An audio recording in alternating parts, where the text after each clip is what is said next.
চট্টগ্রাম বিভাগের সব খবর নিয়ে সংবাদ চট্টগ্রামে স্বাগত জানাচ্ছি আমি মনিয়া চৌধুরী। খাগড়াছড়িতে অবরোধ কর্মসূচি পুরোপুরি প্রত্যাহার করা হয়েছে। সকালে যুগ্ম ছাত্র জনতার মিডিয়া সেল থেকে প্রেস বিবৃতিতে এ তথ্য জানানো হয়। এতে বলা হয়, শহীদদের ধর্মীয় রীতি অনুযায়ী পুণ্যকর্ম সম্পাদন, আহত ও ক্ষতিগ্রস্তদের প্রতি মানবিক সহায়তা প্রদান এবং প্রশাসনের আশ্বাসকে আংশিক বিবেচনায় রেখে এই সিদ্ধান্ত। গত 23 সেপ্টেম্বর রাতে মারমা কিশোরীকে ধর্ষণের অভিযোগে যুগ্ম ছাত্র জনতার সড়ক অবরোধ কর্মসূচিতে উত্তাল হয়ে ওঠে খাগড়াছড়ি। কক্সবাজারের টেকনাফের বাহারছড়ার গহীন পাহাড়ের মানব পাচার থেকে নারী ও শিশু সহ ৩৮ জনকে উদ্ধার করেছে কোস্টগার্ড ও নৌবাহিনী। শুক্রবার ভোররাতের এই অভিযানে আটক করা হয়েছে এই দুই পাচারকারীকে। কোস্টগার্ডের লেফটেন্যান্ট কমান্ডার সিয়াম উল হক জানান, সাগর পথে মালয়েশিয়া পাচারের উদ্দেশ্যে তাদের বন্দী করে রেখে মুক্তিপণের দাবিতে নির্যাতন চালাচ্ছিলেন পাচারকারীরা।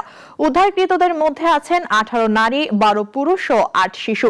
আটককৃত পাচারকারীদের বিরুদ্ধে আইনানুগ ব্যবস্থা চলছে। কোস্টগার্ড জানিয়েছে, মানব পাচার সহ যে কোনো অবৈধ কার্যকলাপ দমনে অভিযান অব্যাহত থাকবে। মা ইলিশ রক্ষা ও প্রজনন বৃদ্ধির লক্ষ্যে আজ মধ্যরাত থেকে সাগরে ইলিশ ধরায় 22 দিনের নিষেধাজ্ঞা শুরু হয়েছে। প্রতিবাদ করেও সময় পেছানো যায়নি। এতে বিপাকে হাতিয়ার জেলেরা। সরকারের সহায়তা না মেলার অভিযোগও তুলেছেন তারা। শামীমুজ্জামান শামীমের প্রতিবেদন, জানাচ্ছেন ইসরাত জাহান। মধ্যরাত থেকে শুরু হয়েছে সাগরে ইলিশ ধরার ওপর 22 দিনের নিষেধাজ্ঞা, চলবে 25 অক্টোবর পর্যন্ত। এ সময় ইলিশ আহরণ, পরিবহন, সংরক্ষণ, বাজারজাতকরণ, ক্রয় বিক্রয় ও বিনিময় সম্পূর্ণভাবে নিষিদ্ধ থাকবে। গত 2 দিনে নিম্নচাপের প্রভাবে সাগর উত্তাল থাকায় নোয়াখালীর দ্বীপ উপজেলা হাতিয়ার জেলেরা ঘাটে ফিরতে শুরু করেছেন। নিষেধাজ্ঞা কার্যকর হওয়ার আগে অনেকেই ট্রলার ও জাল মেরামতে ব্যস্ত সময় কাটাচ্ছেন। জেলেরা জানান, প্রতি বছর 3 ধাপে সাগরে মাছ ধরা নিষিদ্ধ থাকে, 22 দিন, 60 দিন ও 65 দিনের জন্য। সরকারের প্রতি শ্রদ্ধা রেখে প্রতিবারই তারা নিষেধাজ্ঞা মেনে চলেন, কিন্তু এবার নিষেধাজ্ঞা 10 দিন আগেই শুরু হয় তাদের জীবিকা মারাত্মকভাবে ক্ষতিগ্রস্ত হচ্ছে।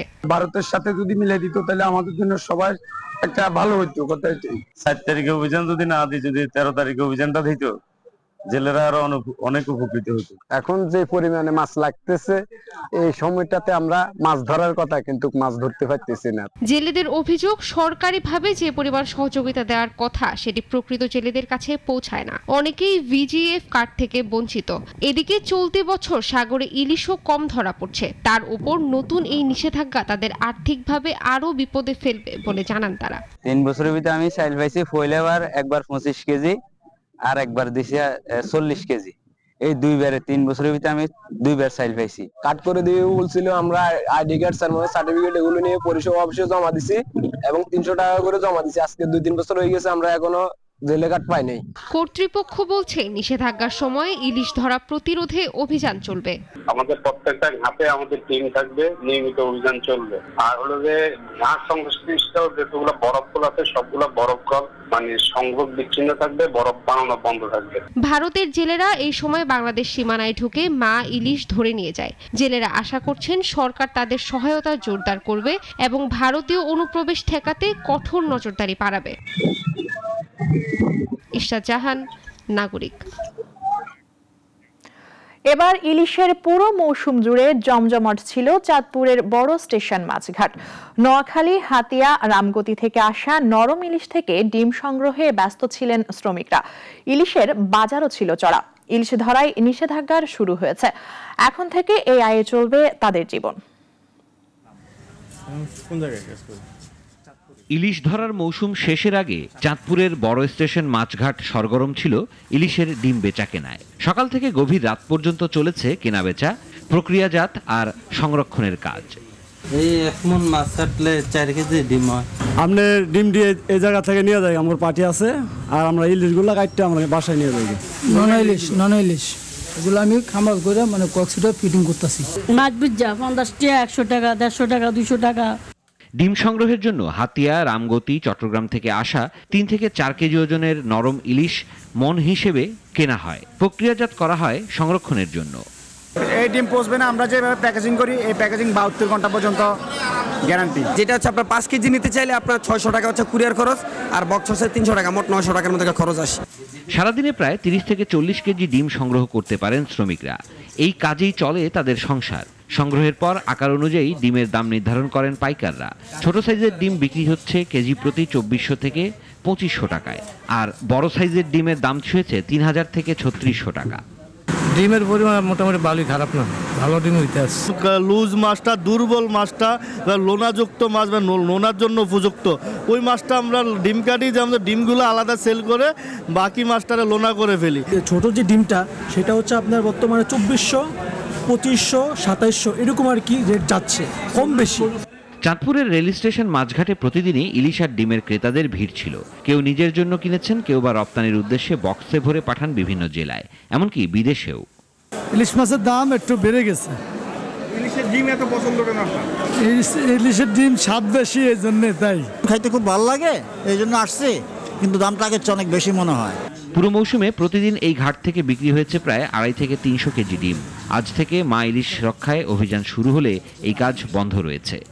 হাতিয়া, নোয়াখালী, রামগতি এইসব লাইনের যে মাছগুলা এগুলো একটু নিম্নমানের হয়, যার ধরনের এগুলা কাটলে তাদের পোষায়, যার ধরনের ওই মাছগুলো লোনা কাটা হয় এবং ডিম কাটা হয়।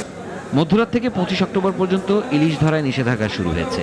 তার আগে বড় স্টেশনের টিন শেড ঘরগুলোয় প্রতিদিনই এভাবেই চলেছে রূপালী স্বপ্নের এই ব্যস্ততা।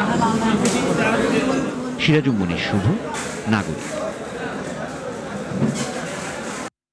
এসে শহীদ প্রেসিডেন্ট জিয়াউর রহমানের স্মৃতি বিজড়িত বৈঠকখানা উদ্বোধন করেছেন city mayor doctor Shahadat Hossain. বরুমতি খালের পাড়ে আয়োজিত অনুষ্ঠানে মেয়র বলেন, শহীদ জিয়ার খাল খনন কর্মসূচি ছিল অর্থনৈতিক মুক্তির দর্শন। কৃষি বিপ্লবের মাধ্যমে দেশ খাদ্যে স্বনির্ভর হয়েছিল। তিনি বলেন, আজও অর্থনৈতিক মুক্তি চাইলে কৃষি ও উৎপাদনমুখী অর্থনীতিকে অগ্রাধিকার দিতে হবে। অনুষ্ঠানে বিএনপির কেন্দ্রীয় ও স্থানীয় নেতারা উপস্থিত ছিলেন। বিএনপির কেন্দ্রীয় শিল্প বিষয়ক সম্পাদক মোহাম্মদ আবুল কালাম বলেছেন, জামায়াতের ধর্মের নামে মানুষকে বিভ্রান্ত করছে। এবার এমন দলকে ক্ষমতায় আনতে হবে যারা সত্যিকারের উন্নয়ন করবে। শুক্রবার কুমিল্লার মনোহরগঞ্জে বিএনপির রাষ্ট্র সংস্কারের 31 দফা বাস্তবায়নের লক্ষ্যে আয়োজিত জনসভায় তিনি এসব কথা বলেন। আবুল কালাম আরো বলেন, আগামী নির্বাচনে জনগণের ভোটে তারেক রহমান প্রধানমন্ত্রী হবেন। এজন্য নেতাকর্মীদের ঐক্যবদ্ধ হয়ে ধানের শীষের পক্ষে ভোট চাইতে আহ্বান জানান তিনি। অনুষ্ঠানে উপজেলা বিএনপির সভাপতি আলহাজ ইলিয়াস পাটোয়ারি সহ স্থানীয় নেতারা উপস্থিত ছিলেন। স্বতন্ত্র নোয়াখালী বিভাগ ঘোষণার দাবিতে উত্তাল হয়ে উঠেছে নোয়াখালী। শুক্রবার বাদ জুমা জেলা শহর মাইজদির বড় মসজিদ থেকে বিশাল বিক্ষোভ মিছিল বের হয়। মিছিল শেষে শহর জুড়ে বিক্ষোভ ও সমাবেশে যোগ দেন হাজারো মানুষ। বক্তারা জানান, প্রাচীন জেলা নোয়াখালী দেশের অর্থনীতিতে বড় অবদান রাখলেও ষড়যন্ত্রমূলকভাবে কুমিল্লার সঙ্গে যুক্ত করার চেষ্টা চলছে। অবিলম্বে এই সিদ্ধান্ত বাতিল করে নোয়াখালীকে স্বতন্ত্র বিভাগ ঘোষণার দাবি জানান তারা। অন্যথায় ঢাকা চট্টগ্রামের শিল্প ও ব্যবসা প্রতিষ্ঠান বন্ধ রেখে লাগাতার কঠোর আন্দোলনের হুঁশিয়ারি দেন নেতারা। আর জেলাসের চোখকে ফিরিয়ে দেন, অন্তরকে প্রশস্ত করেন, আকাশ থেকে শিক্ষা দেন। নোয়াখালীবাসীর হক, তাদের পাওনা, তাদের দাবি, ন্যায্য দাবি অনতি বিলম্বে নোয়াখালীকে ঘোষণা করতে হবে। চট্টগ্রামের বাঁশখালীর ছনোয়ায় আবাহালী এলাকায় ভয়াবহ অগ্নিকাণ্ডে 6টি পরিবারের ঘর পুড়ে ছাই হয়ে গেছে। ক্ষতিগ্রস্ত পরিবারগুলো এখন চরম দুর্দশায় দিন কাটাচ্ছে। এ অবস্থায় তাদের পাশে দাঁড়িয়েছেন বিএনপির কেন্দ্রীয় নেতা ও চট্টগ্রাম দক্ষিণ জেলা বিএনপির অ্যাডভোকেট ইফতেখার হোসেন চৌধুরী মহসিন। তিনি ঘটনাস্থল পরিদর্শন করে ক্ষতিগ্রস্তদের আর্থিক সহায়তা প্রদান করেন এবং সমবেদনা জানান। ইফতেখার হোসেন জানান, এই সহায়তা বিএনপি চেয়ারপারসন বেগম খালেদা জিয়া ও ভারপ্রাপ্ত চেয়ারম্যান তারেক রহমানের পক্ষ থেকে দেওয়া হয়েছে।